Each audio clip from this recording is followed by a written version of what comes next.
Finally, the simulacrum of the Netchman's wife became unstable.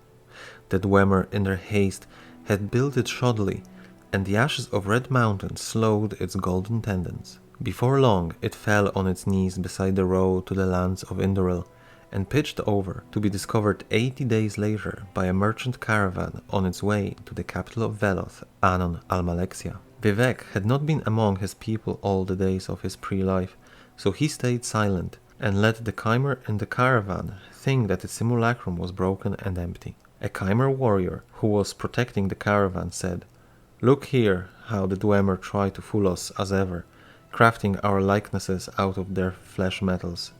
We should take this to the capital and show our mother Ayam. She will want to see this new strategy of our enemies."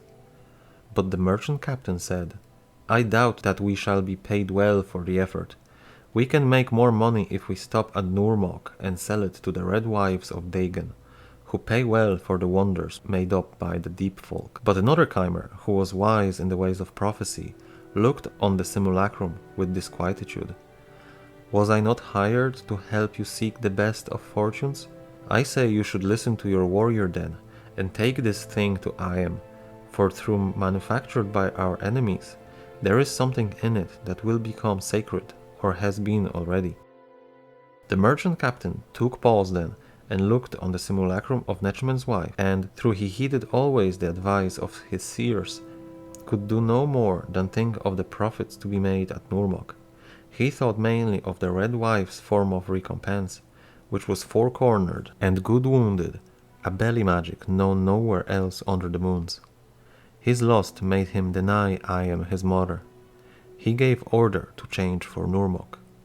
Before the caravan could get under way again, the Chimeri warrior who had counselled a passage to the capital threw his money to the merchant captain and said, "I will pay you thus for the simulacrum and warn you. War is coming with the shaggy man of the north, and I will not have my mother Ayam at uneven odds with one enemy while tending to another."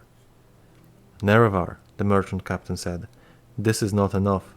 I am triune in my own way, but I follow the road of my body and demand more." The Vivec could not remain silent any more and said into Nerevar's head these words, "You can hear the words, so run away. Come, Hortator, unfold into a clear unknown. Stay quiet until you've slept in the yesterday, and say no elegies for the melting stone." So Nerevar slew the merchant captain and took the caravan for his own. The ending of the words is Alm Sivi. First half of the sermon is quite plain and straightforward. The baffling thing is that the simulacrum was lying on the side of the road for nearly 3 months. We can only assume that this is because this region is dangerous and therefore less traveled. A merchant's caravan discovered the simulacrum.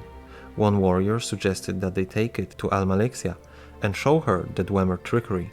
The leader of the caravan had only personal gain in mind and said he would rather take the simulacrum to Nurmok, where he would sell it to the cultists of Meron's Dagon, who desired the Dwemeri creations. It is not known where Nurmok is, but considering that Dagon is one of the corners of the House of Troubles, and his worship is frowned upon in Morrowind, we can only assume that Nurmok was a harbor for outlaws, dissidents, heretics, and other unsavory types.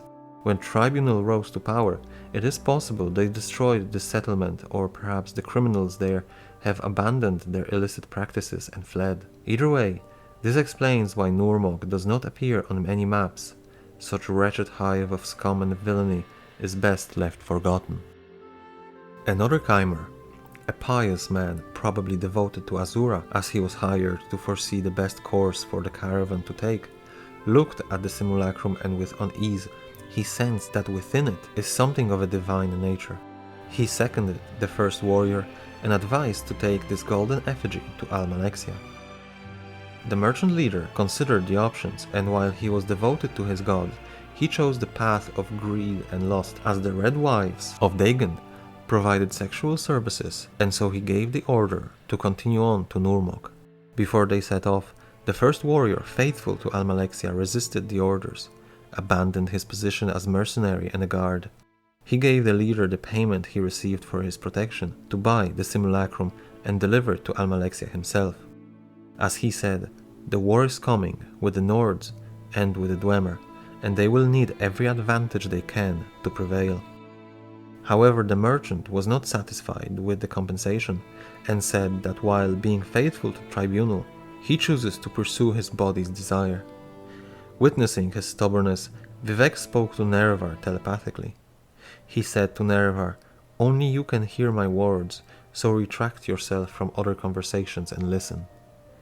Vivec then tells him to unfold into a clear unknown, just like the earthbone in the previous sermon folded himself until it became its simplest form, a very essence of the being. Vivec tells Nerevar to open up his being, evolve into the unknown, become an instrument of uncertainty, an agent of chaos. The next line, "Stay quiet until you've slept into yesterday." It tells Nerevar to dwell on his past, connect with who he really is, meditate on the wisdom and traditions he was taught. But then he tells him to say no elegies for the melting stone.